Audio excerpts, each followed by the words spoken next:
श्री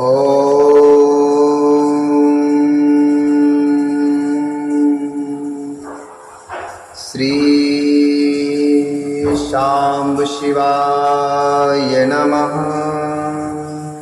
ओम श्री शांब शिवाय नमः। ओम श्री गणेशाय नमः। ओम श्री गणेशाय नमः।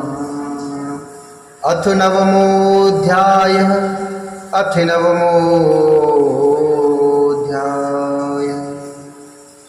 श्री शिव महापुराण के अंतर्गत प्रथम संहिता विद्येश्वर संहिता का अध्याय 9। महेश्वर का ब्रह्मा और विष्णु को अपने निष्कल और सकल स्वरूप का परिचय देते हुए लिंग पूजन का महत्व बताना।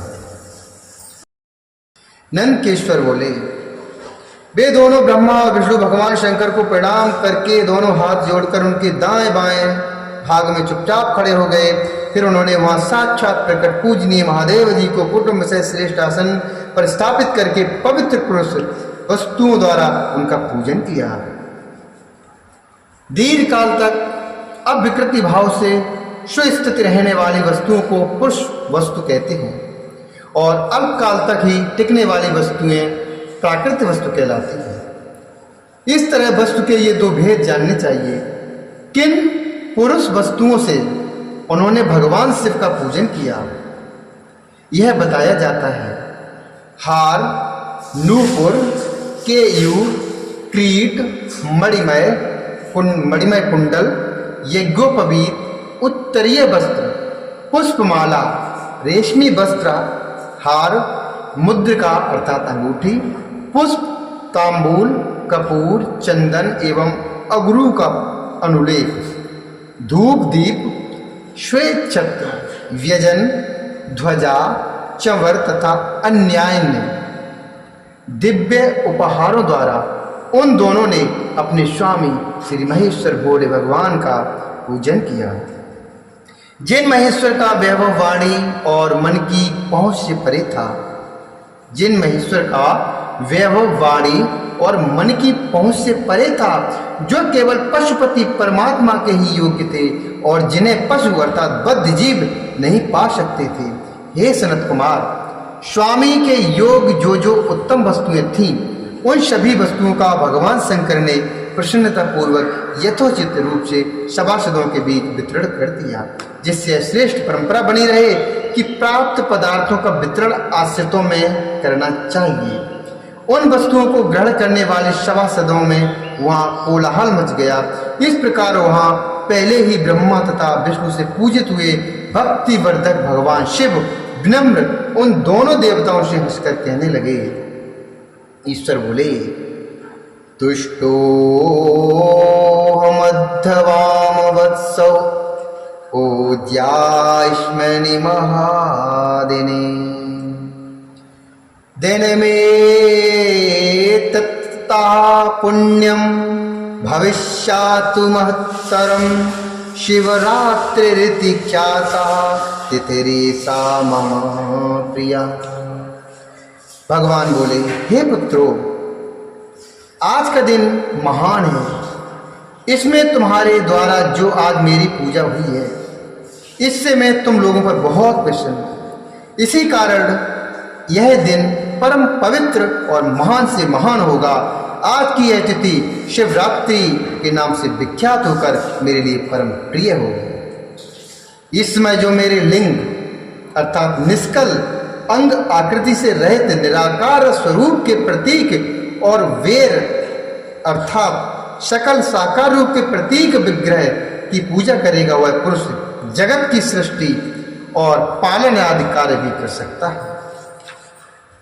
जो शिवरात्रि को दिन रात निराहार एवं जितेंद्रिय रहकर अपनी शक्ति के अनुसार निष्कपट भाव से मेरी यथोचित पूजा करेगा, उसको मिलने वाले फल का वर्णन सुनो। 1 वर्ष तक निरंतर मेरी पूजा करने पर जो फल मिलता है, वह सारा फल केवल शिवरात्रि को मेरा पूजन करने से मनुष्य को तत्काल प्राप्त कर लेता है। तत्काल प्राप्त हो जाता है। जैसे पूर्ण चंद्रमा का उदय समुद्र की वृद्धि का अवसर है, जैसे पूर्ण चंद्रमा का उदय समुद्र की वृद्धि का अवसर है, उसी प्रकार यह शिवरात्रि तिथि मेरे धर्म की वृद्धि का समय है।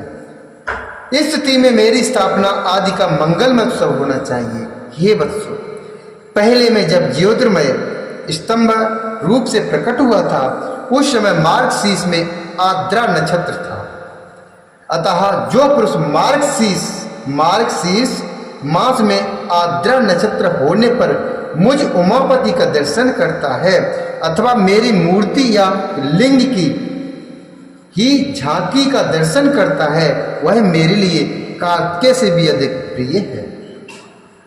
उस शुभ दिन मेरे दर्शन मात्र से पूरा फल प्राप्त होता है। यदि दर्शन के साथ साथ मेरा पूजन भी किया जाए तो उसका अधिक फल प्राप्त होता है, जिसका वाणी द्वारा वर्णन नहीं है, वाणी द्वारा वर्णन नहीं हो सकता है। इस रणभूमि में मैं लिंग रूप से प्रकट होकर बहुत बड़ा हो गया था, अतः उस लिंग के कारण यह भूतल लिंग स्थान के नाम से प्रसिद्ध हुआ। हे पुत्रों, जगत के लोग इसका दर्शन और पूजन कर सकें, इसके लिए यह अनादि और अनंत ज्योति स्तंभ अत्यंत छोटा हो जाएगा। यह लिंग सब प्रकार के भोगों को सुलभ कराने वाला और भोग तथा मोक्ष का एकमात्र साधन है। इसका दर्शन, स्पर्श तथा ध्यान प्राणियों को जन्म और मृत्यु से छुटकारा दिलाने वाला होगा। अग्नि के पहाड़ जैसा यह शिवलिंग यहाँ प्रकट हुआ है, इसके कारण यह स्थान अरुणाचल नाम से प्रसिद्ध होगा।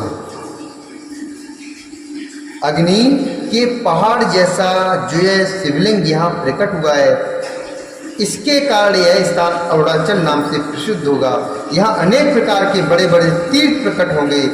इस स्थान में निवास करने या मरने से जीवों का मोक्ष हो जाएगा। रथोत्सवादि के आयोजन से यहाँ सर्वत्र अनेक लोग कल्याणकारी रूप से निवास करेंगे। इस स्थान पर किया गया दान, हवन तथा जप यह सब करोड़ गुना फल देने वाला होगा।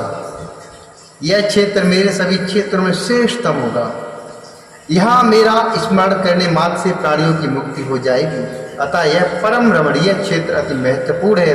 यह सभी प्रकार के कल्याण से पूर्ण, शुभ और सबको मुक्ति प्रदान करने वाला होगा। इस लिंग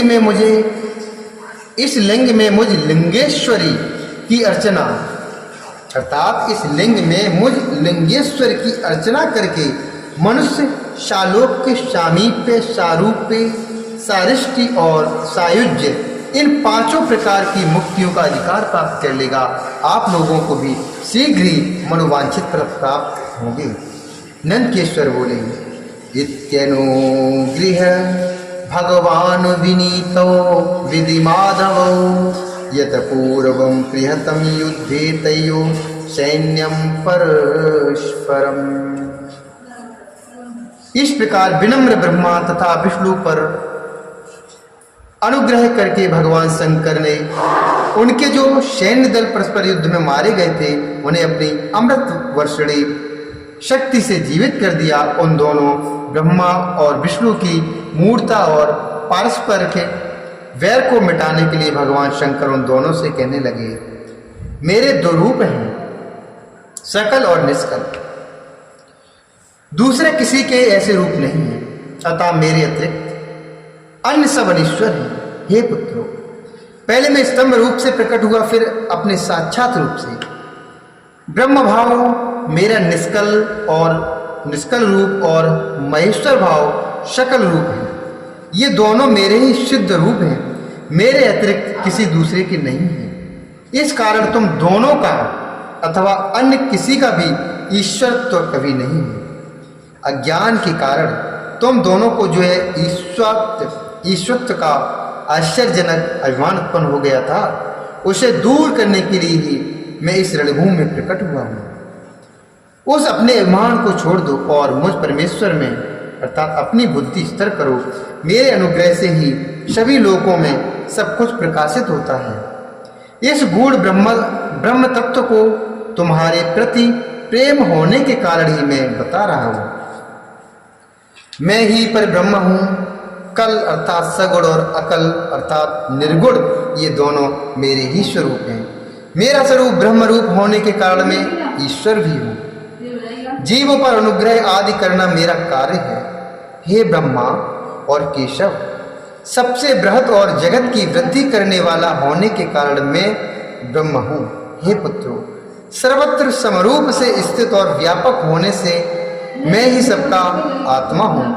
अन्य सभी जीव अनात्म रूप हैं, इसमें संदेह नहीं है। सर्ग से लेकर अनुग्रह तक अर्थात आत्मा या ईश्वर से भिन्न जो जगत संबंधी 5 कृत्य हैं वे सदा मेरे ही हैं।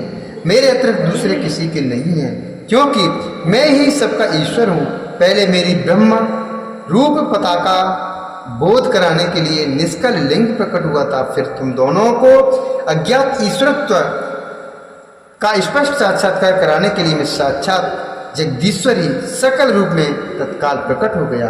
अतः मुझ में जो ईश्वरत्व है उसे ही मेरा सकल रूप जानना चाहिए, तथा जो यह मेरा निष्कल स्तंभ है वह मेरा ब्रह्म स्वरूप का बोध कराने वाला है। हे पुत्रों, लिंग लक्षण युक्त होने के कारण यह मेरा ही लिंग अर्थात चिन्ह है। तुम दोनों को प्रतिदिन यहाँ रहकर इसका पूजन करना चाहिए। यह मेरा ही स्वरूप है और मेरे समीप की प्राप्ति कराने वाला है। लिंग और लिंगी में नित्य अभेद होने के कारण मेरे इस लिंग का महान पुरुषों को भी पूजन करना चाहिए। हे वत्सो, यत्र प्रतिष्ठम येन मदीयम लिंगमीदृशम तत्र प्रतिष्ठितः सोऽहं प्रतिष्ठो अपि वत्सकौ। हे वत्सो, जहाँ जहाँ जिस किसी ने मेरे लिंग को स्थापित कर लिया वहाँ मैं अप्रतिष्ठित होने पर भी प्रतिष्ठित हो जाता हूँ। मेरे एक लिंग की स्थापना करने का फल मेरी समानता की प्राप्ति बताया गया है। अर्थात मेरे एक लिंग की स्थापना करने का फल मेरी समानता की प्राप्ति बताया गया है।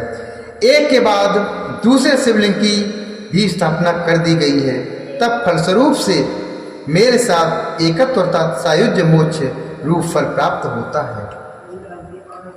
प्रधानता शिवलिंग की ही है। प्रधानता शिवलिंग की ही स्थापना करनी चाहिए। मूर्ति की स्थापना उसकी अपेक्षा गौण है। अर्थात प्रधानतया शिवलिंग की ही स्थापना करनी चाहिए। मूर्ति की स्थापना उसकी अपेक्षा गौण है। शिवलिंग के अभाव में सब ओर से मूर्ति युक्त होने पर भी वह स्थान क्षेत्र नहीं कहलाता। लिंग प्रधान्यतः स्थाप्यम तथा वीरम तु गौड़कम लिंग भावेन तच्क्षेत्रम शवेरुमपि सर्वतः